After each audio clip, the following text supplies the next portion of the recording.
Em Angra do Heroísmo continuam a decorrer as comemorações dos 50 anos do 25 de Abril, iniciadas no final de 2023. Desta vez uma conferência no Salão Nobre. E eu escolhi falar sobre um tema que às vezes é menos falado, que é qual era o contexto macroeconómico ou da economia internacional no 25 de Abril, ou seja, qual era o contexto, porque muitas vezes nós falamos dos blocos económicos que existiam na altura, blocos geopolíticos, o bloco ocidental, o bloco soviético. Qual era a probabilidade de Portugal eventualmente poder transitar mais na esfera de um bloco ou do outro conforme a evolução do período revolucionário em curso, até a própria situação dos Açores, no caso de Portugal, caminhar para uma certa esfera, poder não acompanhar e ficar noutra esfera. Fala-se muito desse tipo de questões, mas os blocos em si, o que é que eram? Acaba por ser um tema menos falado e também é um tema interessante porque o tipo de contexto macroeconómico que nós temos na atualidade deriva muito do que foram transformações que ocorreram naquele período. Isto é, naquele período dos anos 70, e desde o período que vai desde o momento que o presidente Nixon decide que o dólar deixa de estar indexado ao padrão ouro, basicamente acabando com o sistema de câmbios fixos, os choques petrolíferos de primeiro de 73, depois de 79. Há uma série de mudanças no modo como se conduz a política económica que tem influência no modo como ela conduz ainda hoje. E, portanto,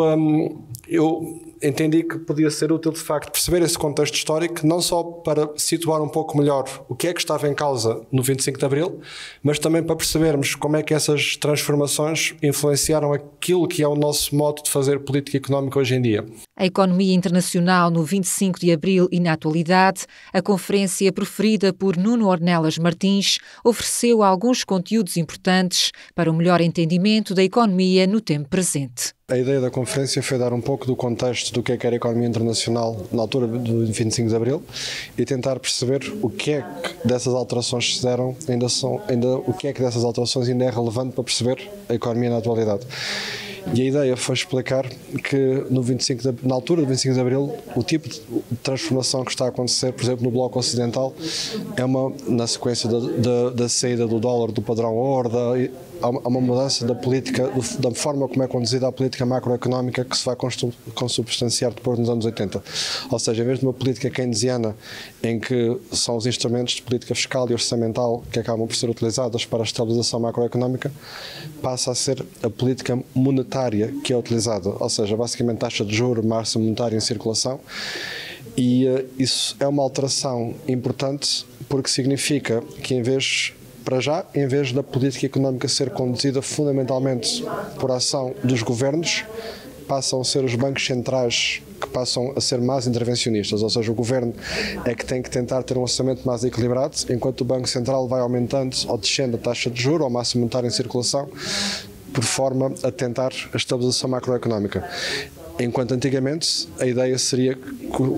o Banco Central estaria preocupado em manter um câmbio fixo e o que aconteceria seria que o próprio governo é que tentaria essa estabilização macroeconómica. Portanto, há uma transferência do que é a intervenção, deixa de ser tanto o governo, os dois estão sempre a intervir, mas passa a ser fundamentalmente o Banco Central e não tanto o governo a intervir, e como a taxa de juros é algo que tem influência na vida das pessoas de forma transversal, essa mudança gera uma outra forma de conduzir a política macroeconómica que ainda hoje em dia da qual hoje em dia notamos os efeitos quando vemos as variações da taxa de juros, como forma de responder a questões como a inflação, ficando sempre pensando, será que a política anterior que era seguida poderia ser mais adequada na medida em que era um instrumento de política, usava-se instrumentos de política económica que podiam não afetar tanto, de forma tão transversal, a vida das pessoas e podiam ser direcionados de forma mais precisa para problemas específicos. Uma aula de economia que bem falta faz atualmente. Nós falamos muito, por exemplo, hoje em dia em literacia financeira, ou seja, falamos em literacia financeira, em perceber como é que funciona e na falta dela, mas eu, mais do que falar de literacia financeira, tem a ver com como é que eu vou gerir as minhas finanças pessoais. Mais do que isso, é preciso as pessoas perceberem como é que a economia de facto funciona, porque uma coisa é eu ser ensinado a gerir as minhas finanças pessoais, outra coisa é eu ser tornado num cidadão com capacidade de ter consciência no que é que estou a fazer quando voto e de questionar o que é uma política económica. E isso é um objetivo mais importante, ou demasiado importante, para ser deixado de lado. E isso é algo que que entronca naquela ideia que estava a falar, de termos pensamento crítico e não pensamento apologético, ou seja, não apenas uma apologética de algo, de uma ideia pré-concebida, mas a capacidade de criticar as ideias que estão a ser debatidas num dado contexto. E, portanto, ir de literacia financeira para uma literacia económica, entendendo a economia como ciência social e histórica. Há nomes e modelos defendidos que é conveniente recordar. Se nós formos ver quem foram os economistas mais influentes dos últimos 3 séculos, talvez no século XVIII tenha sido Adam Smith, no século XIX tenha sido Karl Marx e no século XX John Maynard Keynes. E o que é interessante é que são autores que têm visões bastante diferentes em termos de como é que a teoria económica se consubstancia em questões políticas. Adam Smith é visto como o pai do liberalismo económico, Marx como um autor fundamental do socialismo e Keynes como alguém que, partindo de uma base liberal, entende depois, no entanto, que o Estado deve ter algum tipo de intervenção na economia para a tal regulação macroeconómica que estávamos agora a falar há pouco. E o que aconteceu foi que os vários regimes ou blocos económicos que se reclamaram liberais, comunistas, o que fosse, raramente tinham muito a ver com o que esses autores realmente defenderam. O que acaba por acontecer é que o que esses autores defendiam acaba por vezes não ser o que é aplicado em termos de política económica, mas para nós conseguirmos pensar a política económica devemos ir além do que são apenas apologéticas que foram, ou seja, o modo como esse pensamento é usado como apologética de um regime e ver qual é a sua capacidade crítica para questionar determinadas políticas económicas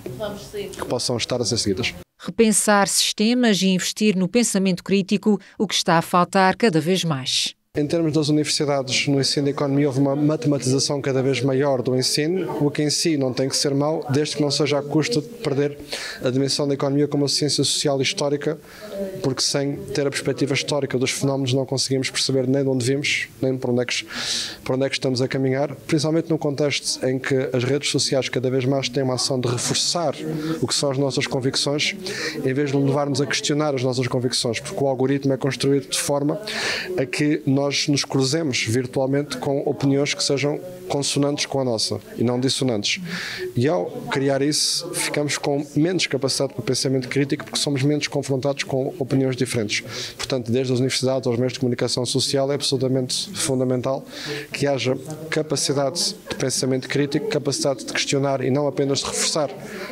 algo que está pré-concebido, porque sem isso não temos uma democracia funcional se as pessoas não estão de facto com capacidade de questionar os pressupostos nos quais assentam as decisões que são tomadas sobre a sua vida. A conferência motivou contributos de público, quer com a introdução de outras informações e análises, quer com a colocação de questões, cumprindo-se um dos desideratos das comemorações da Revolução dos Cravos, que decorrem em Angra do Heroísmo.